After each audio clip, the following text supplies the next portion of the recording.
کہ اللہ نے حضرت رحمت اللہ علیہ کے خاندان کو یکے بعد دیگرے 150 سال سے زائد سے نوازا ہے، اور علم نبوت یکے بعد دیگرے خاندان کے اندر چلتا رہا ہے۔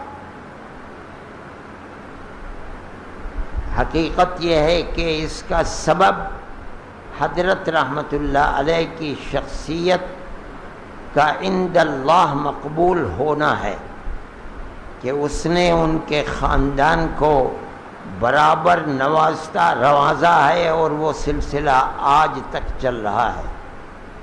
دنیا کے اندر بڑے بڑے خاندان ہیں جن کے بنیادی شخصیت کے سامنے آج دارالعلوم سے وابستہ بڑے سے بڑے عالم دین کا سر ان کی عظمت کے سامنے سرنگوں آئے۔ حضرت گنگوہی رحمت اللہ علیہ کا مرتبہ کم نہیں ہے، دارالعلوم کے سرپرست رہے، علم نبوت کے حامل تھے، مسلک دارالعلوم کی بنیادی شخصیت تھے، لیکن علم نبوت خاندان کے اندر نہیں چل سکا۔ آج اگر آپ چراغ لے کر ڈھونڈیں کہ ان کی اولاد میں کوئی آپ کو عالم دین مل جائے، نہیں ملے گا۔ حضرت گنگوہی رحمت اللہ علیہ کی عظمت ہم سب کے سر اور آنکھوں کے اوپر ہے۔ حضرت شیخ الہند رحمت اللہ علیہ، ان کی عظمت کے سامنے بڑے بڑے علماء کے سر جھکے ہوئے ہیں۔ ایسا شخص جس کے شاگردوں کے اندر اتنے بڑے بڑے علماء آئے ہوں، ملک کے اندر کم لوگ ملیں گے۔ ان کے سامنے زانو تلمس طے کرنے والے کہاں سے کہاں پہنچ گئے۔ اگر انور شاہ کشمیری بنے تو حضرت شیخ الہند رحمت اللہ علیہ سے بھی کسب فیض کر کے بنے، زانو تلمس طے کر کے بنے۔ اگر حضرت تھانوی مجدد ملت بنے تو حضرت شیخ الہند رحمت اللہ علیہ کے شاگرد رشید بن کے ملے۔ اگر مفتی کفایت اللہ جیسا شخص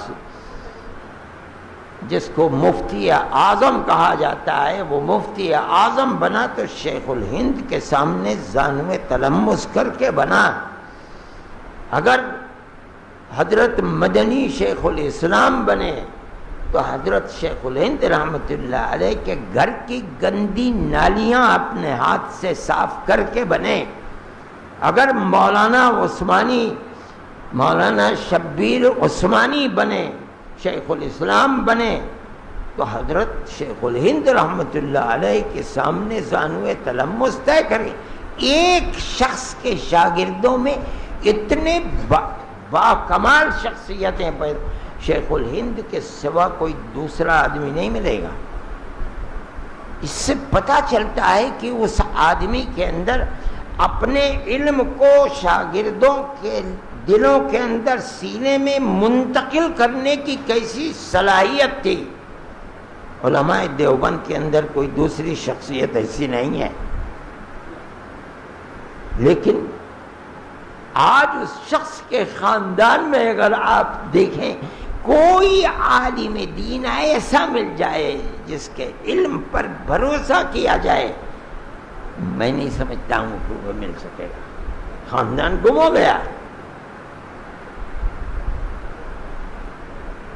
حضرت کی کوئی اولاد نرینہ نہیں تھی، لیکن جو بچیوں کی اولاد تھی آج گم ہے، نہیں ہے کوئی آدمی ایسا۔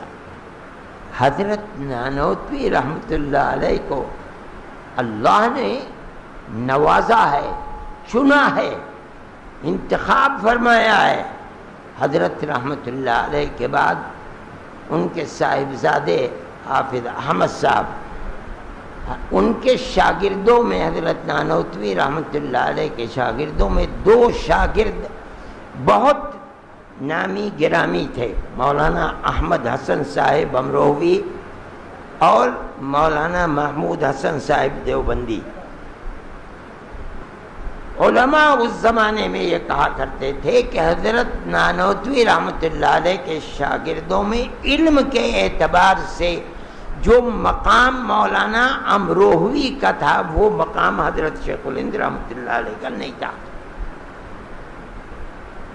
مولانا امروہے میں رہا کرتے تھے، اس سے پہلے مدرسہ شاہی جو حضرت نانوتوی رحمۃ اللہ علیہ کا قائم کیا ہوا ہے اس میں رہتے تھے۔ حضرت نانوتوی رحمۃ اللہ علیہ نے اپنے صاحبزادے کو حافظ احمد صاحب رحمۃ اللہ علیہ کو پڑھنے کے لیے ان کے پاس بھیجا تھا۔ پڑھتے رہے، جب حضرت نانوتوی رحمۃ اللہ علیہ مرض وصال میں ہوئے تو ان کو بلایا۔ چنانچہ جب چلے ہیں، میں نے یہ بات ان بزرگوں سے سنی جو امروہے کے رہنے والے تھے۔ حضرت مولانا امروہوی حضرت حافظ احمد صاحب ابن حضرت نانوتوی کو اسٹیشن تک پہنچانے کے لیے لے کر خود گئے، گاڑی میں بیٹھالا، اور جب بیٹھ گئے تو دونوں دروازے کے حصوں کو پکڑا اور پکڑ کر یہ کہا کہ اگر استاد محترم یہ پوچھے کہ احمد حسن نے کیسا معاملہ کیا تو میری گزارش ہے کہ 2 کلمہ خیر کہہ دینا۔ یہ تعلق تھا شاگردوں کا حضرت نانوتوی رحمۃ اللہ علیہ سے، قبولیت۔ میں نے مولانا محترم دارالعلوم مولانا مرغوب الرحمن سے سنا ہے، ان کے شاگرد تھے جو مولانا کی دادی کے بھائی تھے، حکیم رحیم اللہ صاحب، حضرت شیخ نانوتوی رحمۃ اللہ علیہ کے شاگرد تھے۔ فرماتے تھے کہ جب کبھی مجلس میں نام حضرت نانوتوی کا آ گیا تو بچوں کی طرح بلک بلک کر روتے تھے۔ عند اللہ مقبولیت۔ حضرت چلے گئے، علوم نبوت کا وارث حافظ احمد صاحب بنے۔ حافظ احمد صاحب چلے گئے، قاری طیب صاحب دیوبندی مسلک کے اپنے ہم عصروں کے اندر ترجمان سمجھے جاتے تھے، علم محفوظ رہا۔ قاری صاحب رحمۃ اللہ علیہ دنیا سے تشریف لے گئے، ہر ایک کو جانا ہے، ان کے علم کے صحیح جانشین حضرت مولانا سالم صاحب بنے۔ علم نبوت سلسلہ بسلسلہ چل رہا ہے، خاندان گم نہیں ہوا، اللہ کا شکر ہے۔ آج بھی خاندان کے اندر ان کے اخلاق میں علم نبوت باقی ہے۔ آج بھی اس پروگرام کو چلانے والے شکیب سلمہ دارالعلوم دیوبند کے شاگرد ہیں، اور بڑی توقع ہے کہ ان کی سعادت مندی، علم سے ان کا تعلق انشاءاللہ خاندان کی علمی روایت کے زندہ رہنے کا سبب بنے گا انشاءاللہ۔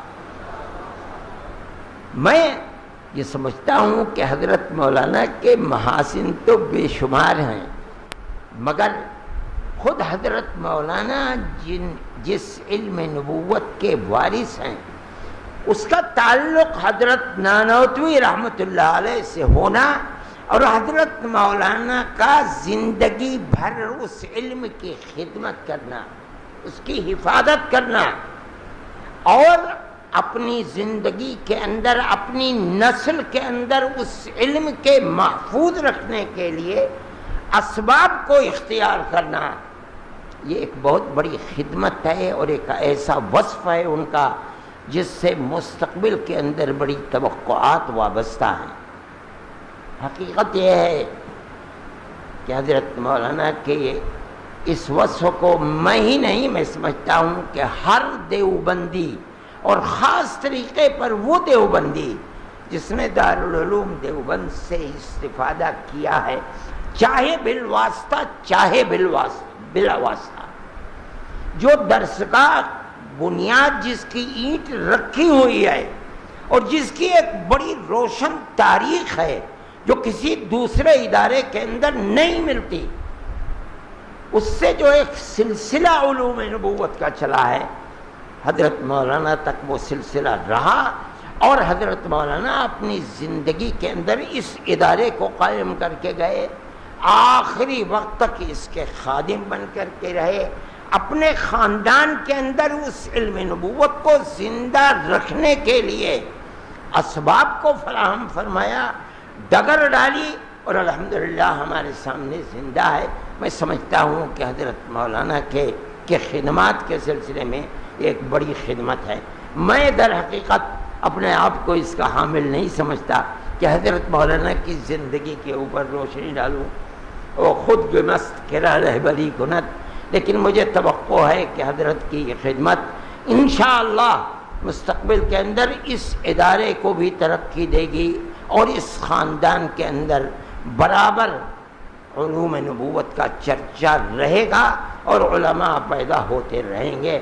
اللہ تعالی ان کے خاندان کی بھی حفاظت فرمائے، ترقی عطا فرمائے، اس ادارے کو بھی اللہ تعالی چار چاند لگائے، حفاظت فرمائے، اور اللہ حضرت کے درجات کو بلند فرمائے، اعلیٰ علیین میں جگہ عطا فرمائے، اپنے آباء و اجداد کے ساتھ اللہ میدان محشر میں ان کا حشر فرمائے۔